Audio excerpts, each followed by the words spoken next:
हर हर महादेव। शिव महापुराण अध्याय 2। श्री सौनक जी ने कहा, महाभाग सूत जी, आप धन्य हैं, परमार्थ तत्व के ज्ञाता हैं। आपने बहुत कृपा करके हम लोगों को यह दिव्य कथा सुनाई है। निश्चित ही भूतल पर इस कथा के समान कल्याण का कोई दूसरा सर्वश्रेष्ठ साधन नहीं है। यह बात निश्चय ही आज हमने आपकी कृपा से समझ ली है। सूत जी, कलयुग में इन कथाओं के द्वारा कौन कौन से पापी शुद्ध होते हैं, उनका कृपा पूर्वक वर्णन कीजिए एवं इस जगत को कृतार्थ कीजिए। फिर सूत जी कहते हैं, हे मुनि, जो मनुष्य पापी, दुराचारी, खल तथा काम क्रोध आदि में निरंतर लिप्त रहता है, वह मनुष्य भी शिव पुराण के श्रवण पाठन से शुद्ध हो जाते हैं। इसी विषय में जानकर मुनि इस प्राचीन इतिहास का उदाहरण दिया करते हैं, जिसके श्रवण मात्र से संपूर्ण पापों का नाश हो जाता है। प्राचीन काल की बात है, कहीं किरातों के नगर में एक देवराज नामक ब्राह्मण रहता था। देवराज ज्ञान में अत्यंत दुर्बल, दरिद्र, रस बेचने वाला तथा वैदिक धर्म से विमुख था। वह स्नान, संध्या आदि कर्मों से भ्रष्ट हो गया था एवं वैश्यावृत्ति में तत्पर रहता था। उसका नाम था देवराज।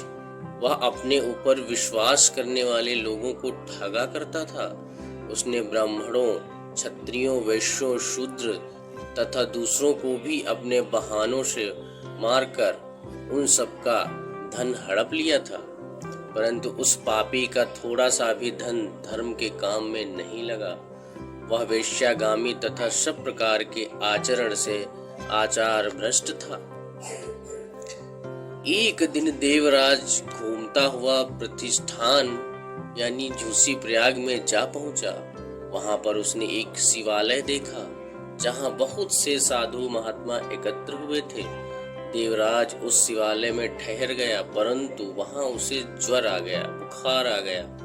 उस ज्वर से उसे बहुत अधिक पीड़ा होने लगी। ज्वर में पड़ा हुआ वह ब्राह्मण के मुखारविंद से निकली हुई उस शिव कथा को निरंतर सुनता रहा। 1 मास के बाद वह ज्वर से अत्यंत पीड़ित होकर चल बसा। उसकी मृत्यु के पश्चात यमराज के दूत आए और उसे पांसों में बांधकर बलपूर्वक यमपुरी ले गए। इतनी ही देर में शिवलोक से भगवान शिव के पार्षदगण आ गए। उनके गौर अंग कर्पूर के समान उज्ज्वल थे, हाथ त्रिशूल से सुशोभित थे। उनके संपूर्ण अंग भस्म में चमक रहे थे तथा रुद्राक्ष की मालाएं उनके शरीर की शोभा बढ़ा रहे थे। वे सभी क्रोध पूर्वक यमपुरी गए और यमराज के दूतों को मार पीट कर बारंबार धमकाकर उन्होंने देवराज को उनके चंगुल से छुड़ा लिया।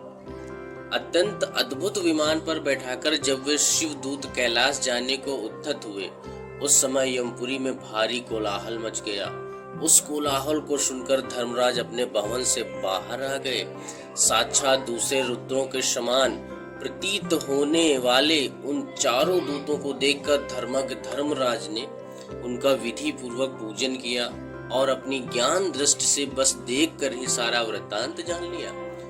उन्होंने भय के कारण शिव के उन महात्मा दूतों से कोई बात नहीं पूछी, अपितु उन सब की पूजा एवं प्रार्थना की। तत्पश्चात वे शिवदूत कैलाश को चले गए और वहां पहुंचकर उन्होंने उस ब्राह्मण को दया सागर सांब शिव के हाथ में दे दिया।